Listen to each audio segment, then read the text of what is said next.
Welcome to The Explainer.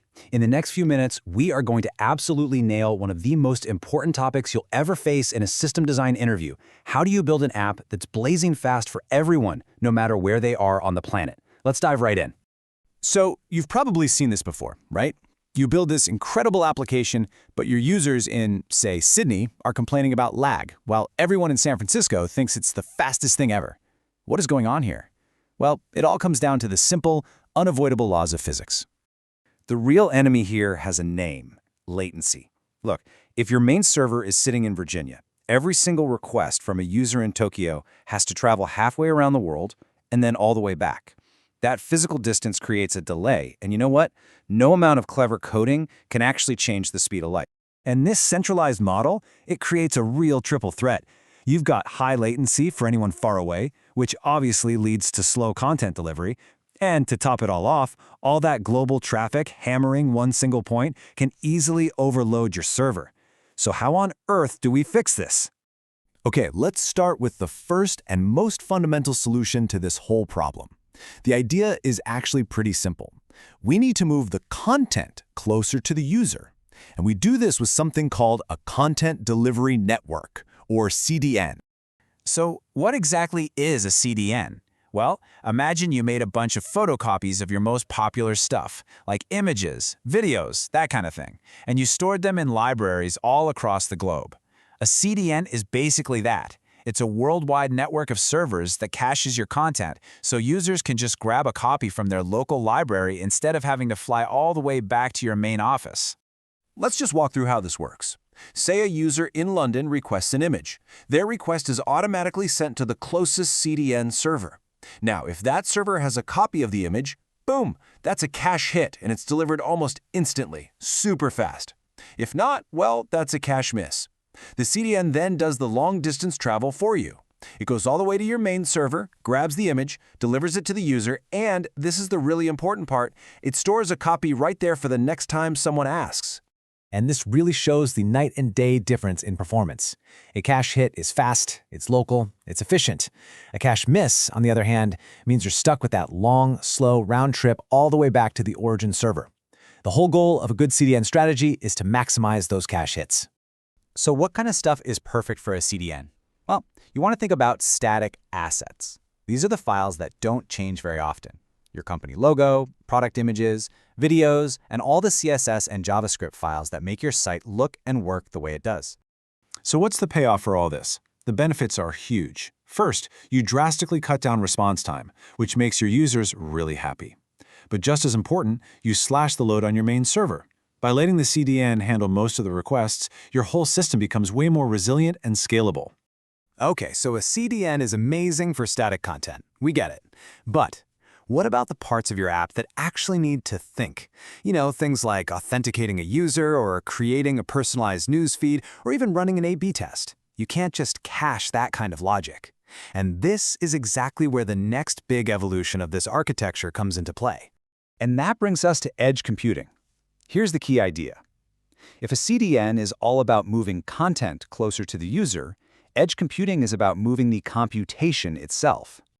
The concept here is pretty revolutionary. Instead of sending a request all the way back to your central server to get processed, you run your code directly on those same edge servers that are already part of the CDN. You're not just storing files at the edge anymore, you are literally running your application at the edge. Just think about the possibilities this unlocks. A user tries to log in, you can check their password at a server in their own city instead of sending it across an ocean. You want to show one group of users a different headline for an A/B test? The edge server can make that decision instantly. This makes your application feel incredibly responsive.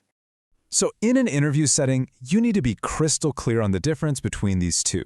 It's a super common point of confusion, and if you can get this right, it shows you really truly understand modern system architecture. This table just breaks it down perfectly. The number one takeaway is the core function. A CDN is built for caching static content. Edge computing is built for computation, running dynamic logic. See the difference? One serves up files that already exist, the other actually creates new responses on the fly. All right, now for a really critical real-world interview question.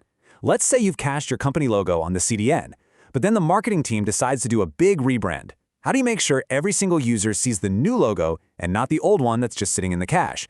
This is the classic problem of cache invalidation. You've basically got three main tools in your belt. First, there's TTL, or time to live. It's the simplest. You just tell the cache, hey, forget this file after an hour.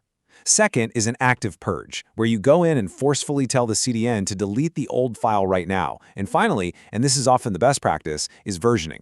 You just name the new file something different, like logov2.png.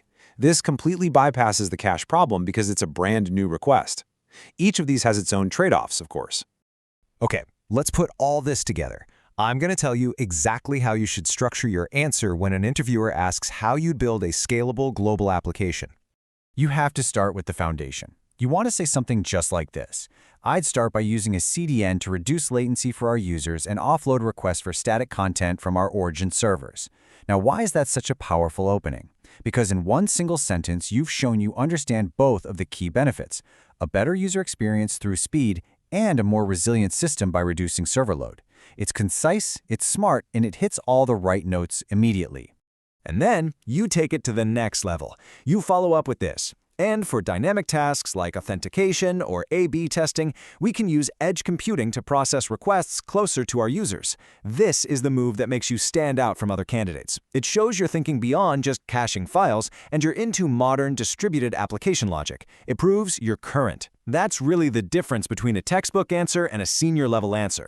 And please, be sure to avoid these common traps. Don't mix up caching content with computing logic. Always have an answer for cache invalidation. And remember to mention both of the CDN's huge benefits. Yeah, speed for the user, but also that crucial load reduction for your servers. So when you're staring down that big, scary global latency problem in an interview, just remember the number 2. There are 2 fundamental pillars to your solution. First, you solve the content distribution problem with a CDN. Second, you solve the logic execution problem with edge computing. You get both of those right, and you've just designed a truly global, high-performance application. If you remember just one single thing from this whole explainer, let it be this. The entire strategy for building on a global scale is about closing the distance. A CDN moves the data closer, and edge computing moves the computation closer. Together, they create unbelievably fast and responsive experiences for everyone, everywhere. So, I'll leave you with this question to chew on. The next time you're using your favorite app, I want you to think about what's really happening behind the scenes. Which parts are just static content that could be on a CDN? And maybe more importantly, what kind of logic could be moved to the edge to make your experience even faster? Thanks for watching.